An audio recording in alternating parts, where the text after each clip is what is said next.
Hello friends, question number next कहना चाह रहा है कि test for the convergence of the series 1 plus 2 का स्क्वायर बटे 3 का स्क्वायर प्लस 2 का स्क्वायर 4 का स्क्वायर बटे 3 का स्क्वायर 5 का स्क्वायर प्लस 2 का स्क्वायर 4 का स्क्वायर 6 का स्क्वायर 3 का स्क्वायर और उसके बाद 5 और 7। अगर मैं ऊपर वाली को देखूं, मैं यू एन निकालने की कोशिश कर रहा हूं। U N is equal to तीसरे स्टेप के अंदर 2 का स्क्वायर 4 का स्क्वायर 6 का स्क्वायर है। ओके, पहली बात तो ये है कि मैं इसका जो है फर्स्ट स्टेप को ओमिट करता हूँ। मैं कह रहा हूँ कि ओमिट फर्स्ट स्टेप।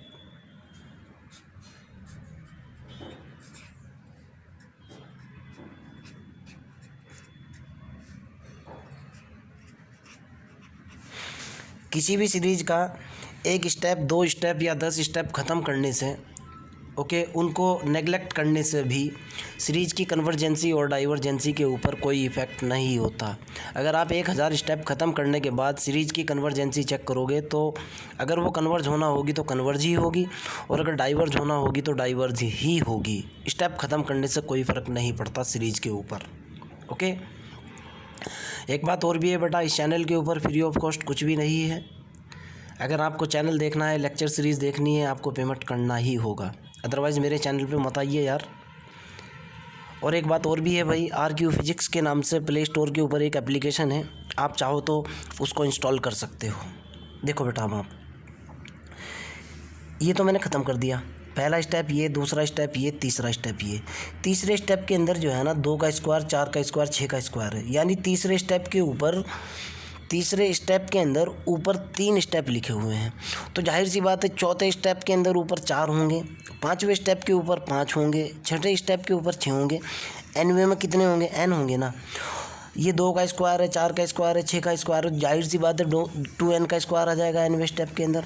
तो ऊपर निकल कर क्या आएगा? 2 का स्क्वायर 4 का स्क्वायर 6 का स्क्वायर 8 का square and so on 2n का स्क्वायर। नीचे देखते हैं। अब नीचे की जो सीरीज चल रही है वो चल रही है 3 5 7। आप ये ऊपर भी लगा सकते थे एंड सो ऑन। ये क्या है? AP है। अगर इसका n स्टेप निकालता हूँ, फार्मूला होता है A plus n-1 into D. A पहला स्टेप बोले तो 3, D सार्वांतर 5 माइनस के 3 या 7 माइनस के 5 यानी 2। AN निकल करके आया 3 प्लस n-1 इंटू 2 यानी निकल गया 2n प्लस के 1 आपके सामने है। ओके, नीचे निकल कर के आया मेरे पास UN के 3 का स्क्वायर 5 का स्क्वायर 7 का square and so on 2n plus 1 का स्क्वायर। निकल गया ना। UN प्लस 1 निकालता हूँ अब मैं। I am calculating UN plus 1, यानी इससे अगला स्टेप। जब मैं UN प्लस 1 निकालूंगा तो जाहिर सी बात है उसके अंदर यहाँ तक स्टेप तो रहने ही है, एक और अगला स्टेप आ जाएगा। क्या निकल कर के आएगा? ऊपर 2 का स्क्वायर 4 का स्क्वायर 6 का स्क्वायर 8 का square and so on 2n का स्क्वायर और उससे अगले वाला स्टेप 2 इंटू n की जगह n प्लस 1 का स्क्वायर। यही तो होगा ना। नीचे देखता हूँ क्या होगा भाई। नीचे भी इसी तरीके से हो जाएगा। 3 का स्क्वायर 5 का स्क्वायर 7 का square and so on 2n plus 1 का स्क्वायर और उससे अगले वाला स्टेप क्या होगा? 2 इंटू n की जगह n प्लस 1 और ये प्लस 1 एज इट इज, ये वाला प्लस 1 का कंप्लीट स्क्वायर। यही तो होगा ना। आगे देखता हूँ इसको। UN प्लस 1 को थोड़ा सा सॉल्व करता हूँ। UN प्लस 1 की वैल्यू निकली 2 का स्क्वायर 4 का स्क्वायर 6 का स्क्वायर 2n का स्क्वायर और ये कितना निकल गया भाई? 2n प्लस 2 का स्क्वायर। देखो आप, 2n प्लस के 2 का स्क्वायर। नीचे देखता हूँ 3 का स्क्वायर 5 का स्क्वायर 7 का स्क्वायर 2n प्लस 1 का स्क्वायर और ये कितना निकला? 2n प्लस 3 नहीं निकला क्या? 2n प्लस के 3 का स्क्वायर। रेशो टेस्ट अप्लाई करता हूँ। ओके, नाउ UN बटे UN plus 1 limit n tending to infinity UN upon UN plus के 1 बराबर यू एन की वैल्यू डालो आप। यू एन देखो कितना है पहले तो। यू एन की वैल्यू आपके पास 2 का स्क्वायर, 4 का स्क्वायर, 6 का स्क्वायर, 8 का square and so on 2n का स्क्वायर बटे 3 का स्क्वायर, 5 का स्क्वायर, 7 का square and so on 2n+1 का स्क्वायर बटे n+1 डालो आप बटे में। un+1 की वैल्यू डालो। 2 का स्क्वायर, 4 का स्क्वायर, 6 का स्क्वायर, 8 का square and so on 2n का स्क्वायर। अगले वाला कितना निकला? 2n+2 का स्क्वायर बटे 3 का स्क्वायर, 5 का स्क्वायर, 7 का स्क्वायर, 2n+1 का स्क्वायर, 2n+3 का स्क्वायर। सारे कट जाएंगे। यहाँ तक ये ख़त्म, यहाँ तक ये ख़त्म, ये पहुँचा ऊपर। कितना निकल कर क्या है भाई? 2n+3 का स्क्वायर बटे 2n+2 का स्क्वायर। यही तो निकला ना। आगे चल लेते हैं। यहाँ से मेरे पास निकल कर के आया लिमिट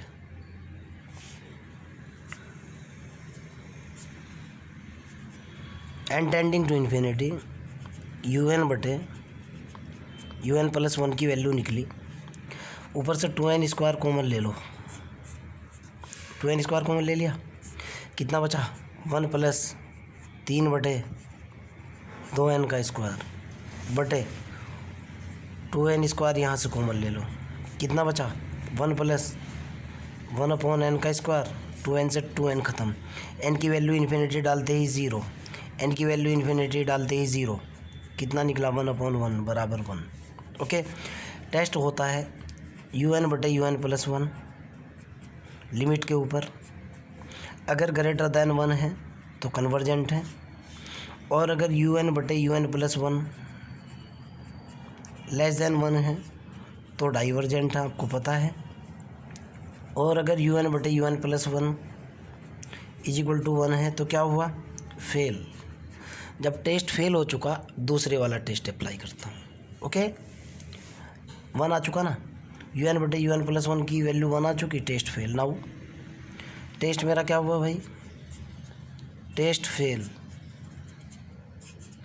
मैं वैल्यू उठा रहा हूँ un बटे un+1 की। कितनी वैल्यू है? un बटे un+1 की वैल्यू देखो कितनी है। ये देखो आप, ये रखी हुई है। un बटे un+1 की वैल्यू कितनी है? 2n+3 का स्क्वायर बटे 2n+2 का स्क्वायर। ओके, अब मैं इसके ऊपर अप्लाई कर रहा हूँ Raabe's test. Now by Raabe's test. Raabe's test होता है कि limit n tending to infinity n into un बटे un+1 -1।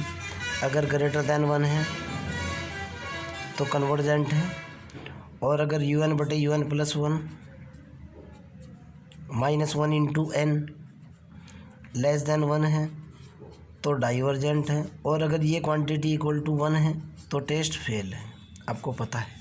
ओके, चलो ये वैल्यू निकालता हूँ। नाउ यहाँ से चलो आप भाई, limit n tending to infinity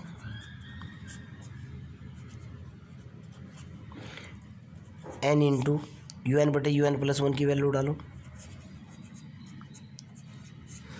2n+3 का स्क्वायर बटे 2n+2 का स्क्वायर -1 बराबर limit n tending to infinity n into, ऊपर देखो कितना निकला। जब मैं पहले वाली क्वांटिटी का स्क्वायर करूँगा, ये होगा 4n square, 4n square plus के 9, 3 दूनी 6 दूनी 12,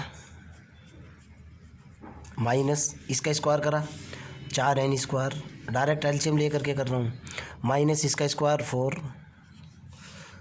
2 दूनी 4 दूनी 8, माइनस के कितना 8n, बटे में कितना होगा भाई +2 का स्क्वायर, यही तो होगा ना, ये कैंसिल। आगे चलता हूँ कितना निकला, ये निकल कर के आया limit n tending to infinity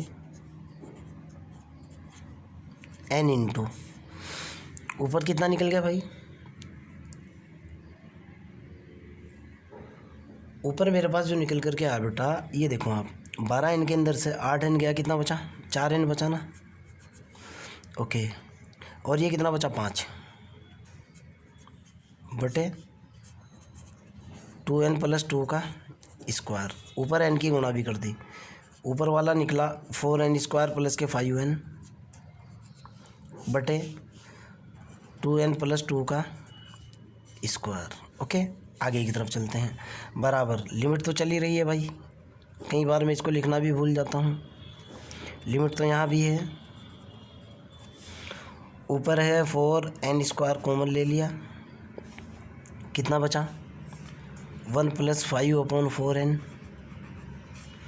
बटे 2n² कॉमन ले लिया, कितना बचा 1 + 1/n का स्क्वायर, इससे तो ये cancel, n tending to infinity पर 0, n टेंडिंग टू इन्फिनिटी पर 0, रिजल्ट कितना निकला 1, निकल गया ना 1, देखो आप 1/1, यानी आपके पास निकला n इंटू un बटे un + 1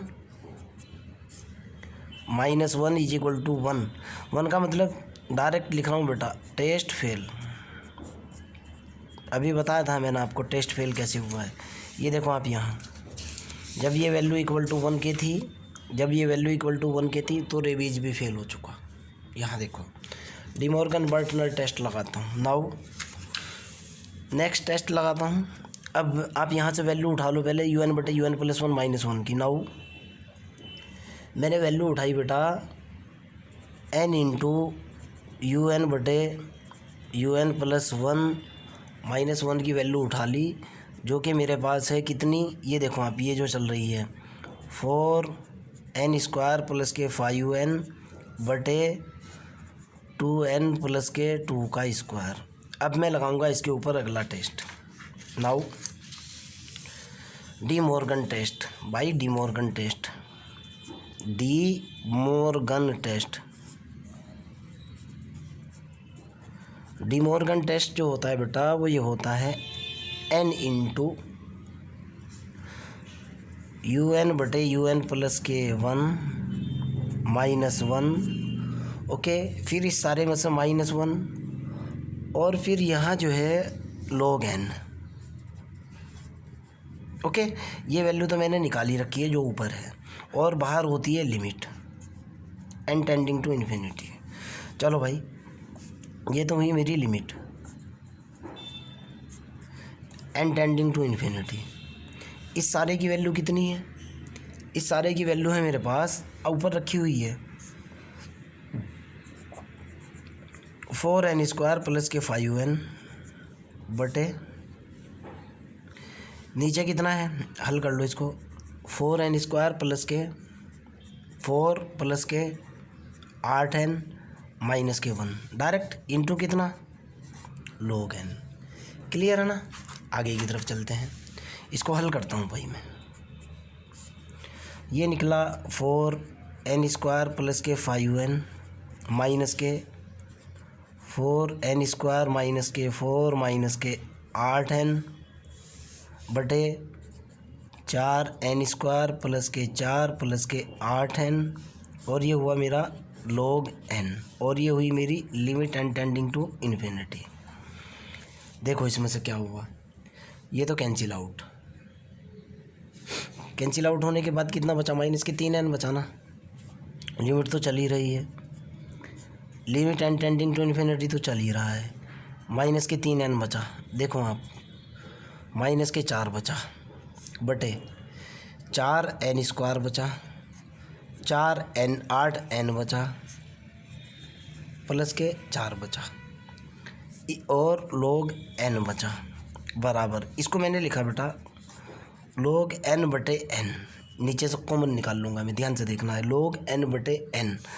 और यहाँ से जो है मेरे पास ऊपर से मैंने जो है इसमें से n कॉमन निकाला, ये बचा -3 -4 बटे n, नीचे से एक n यहाँ ले लिया कॉमन लेने के बाद, ये बचा 4 प्लस के 8 बटे n प्लस के 4 बटे n स्क्वायर कॉमन लेने के बाद। ओके, इस n से n कैंसिल। लिमिट कितनी चल रही है? n टेंडिंग टू इन्फिनिटी चल रही है। इन्फिनिटी डालते ही ज़ीरो, इन्फिनिटी डालते ही ज़ीरो, इन्फिनिटी डालते ही ज़ीरो, इन्फिनिटी डालते ही आपको पता है log n अपॉन n की वैल्यू कितनी होती है? ज़ीरो होती है limit n tending to infinity पे। आप जानते हो इस चीज़ को। सारा कितना निकल गया? ज़ीरो। क्लियर है ना? ये ज़ीरो होएगा, ये हुआ ज़ीरो गुणा, ये हुआ -3 बटे 4 प्लस ऊपर ज़ीरो नीचे ज़ीरो, बराबर हुआ सारा ज़ीरो। टेस्ट क्या होता है कि अगर बर्ट डिमॉर्गन टेस्ट बोलता है कि limit n tending to infinity n into U N बटे यू एन प्लस के 1 log n, अगर ये लेस देन 1 है, जो कि ज़ीरो आ चुका, तो मेरी सीरीज़ क्या होती है? सीरीज़ डाइवर्जेंट होती है।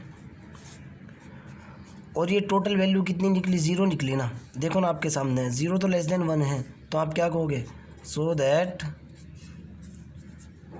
Series is divergent. ओके, यही आपको प्रूफ करना था। फिर भी अगर आपकी कोई प्रॉब्लम है, कोई समस्या है, तो कमेंट बॉक्स के अंदर डालिए, I will help you. Okay, bye.